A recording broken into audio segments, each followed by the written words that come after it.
ప్రశ్నించడానికి పార్టీ పెట్టిన పవన్ కళ్యాణ్ గారు బాధితురాలి గురించి అంటే అరవ శ్రీధర్ చేతిలో మోసపోయిన బాధితురాలి గురించి ప్రశ్న అడిగితే ఎలా రియాక్ట్ అయ్యాడో చూడండి.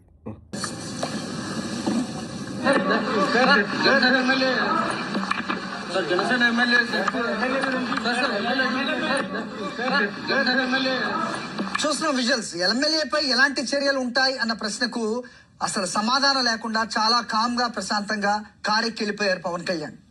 విలేకరులు ప్రశ్నించడానికి పార్టీ పెట్టిన పవన్ కళ్యాణ్ పలాయనం చిత్తగించాడు, పారిపోయాడు. అదే వైఎస్ఆర్ కాంగ్రెస్ పార్టీ వాళ్ళ విషయం అయితే ఎలా ఉండేదంటే, రారా నా కొడక్క అని చెప్పు చూపించి నీ మెడలు కొట్టుకుంటా, నిన్ను కిందేసి కొడతా, మిందేసి కొడతా, ఒంగోబెట్టి కొడతా, మట్టిలో వేసి పూడుస్తా, కుక్కల వ్యాన్ ఎక్కించి కొడతా, అక్కడ కొడతా, ఇక్కడ కొడతా, యోగి ఆదిత్యనాథ్ స్టైల్లో కొడతా, చెండాలు కొలుస్తా, కొరడాలు తీస్తా, తాట తీస్తా, తొక్క తీస్తా, తోలు తీస్తా అని ఊగిందే. కానీ ఇప్పుడు ఊగకుండా సైలెంట్గా పారిపోయాడు పవన్ కళ్యాణ్. ఏ విధంగా అభివర్ణించాలి దీన్ని? ఏమో నాకు తెలీదు, మీరే అభివర్ణించండి. ఒక త్రిసభ్య కమిటీని వేశారంట. ఆ కమిటీ వారం రోజుల తర్వాత ఒక తీర్మానం చేస్తుంది. అది కూడా ముందే చెప్తాను చూడండి. ఏమంటుంది తెలుసా ఆ కమిటీ? ఏం సింపుల్, అరవ శ్రీధర్ వాళ్ళ నాయకుడిని ఫాలో అయ్యాడు, ఇంకంతే, సమాప్తం.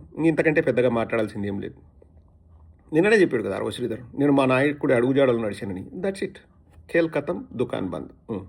మళ్ళీ వస్తాడు, శంగిరిమింగిన ఎగురుతాడు, కులం కార్డు తీస్తాడు, మతం కార్డు తీస్తాడు. ఇప్పుడు తీడు, మైలేజ్ రాదు కదా.